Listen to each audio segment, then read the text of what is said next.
Since last spring, the Trump administration has launched a series of investigations into alleged unfair trade practices in solar, steel, aluminum, and intellectual property. Each one names China as a possible cause of injury to U.S. competitors. We'll go here first. In announcing additional tariffs on solar imports Tuesday, U.S. President Donald Trump cast himself as the protector in chief. My administration is committed to defending American companies, and they've been very badly hurt from harmful import surges. Former U.S. trade official Stephen Coe expects Trump will announce more trade penalties directed at Beijing ahead of his State of the Union address on January 30th. It's probably a best place for Trump to be able to announce everything and present the package that he is being strong on trade and strong against China. China economist Yukon Huang says some of Trump's complaints are more about sending that message than about targeting the true reasons why U.S. domestic production has suffered. Take trade penalties on steel imports, for example. In economic sense, almost trivial. Why? Because China only accounts for 1 or 2 or 3% at most of America's steel imports.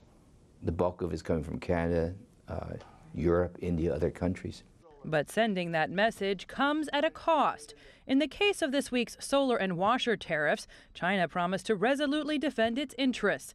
The Republic of Korea pledged to file a complaint to the World Trade Organization, and Europeans expressed fears that U.S. protectionism would hurt them too. In the generation since Trump's key trade advisors were last in government, the global supply chain has tightened, linking the fates of Asian manufacturers to U.S. workers, companies, and consumers. That means penalties on imports could mean layoffs at home and higher bills for American families. I think to sort of act in a way and think in the way of 30 years ago may not be quite as useful in today's environment. The question is, can this get out of hand? If you actually levy penalties that are seen as significant, then inevitably from a Beijing perspective, they need to retaliate in some way.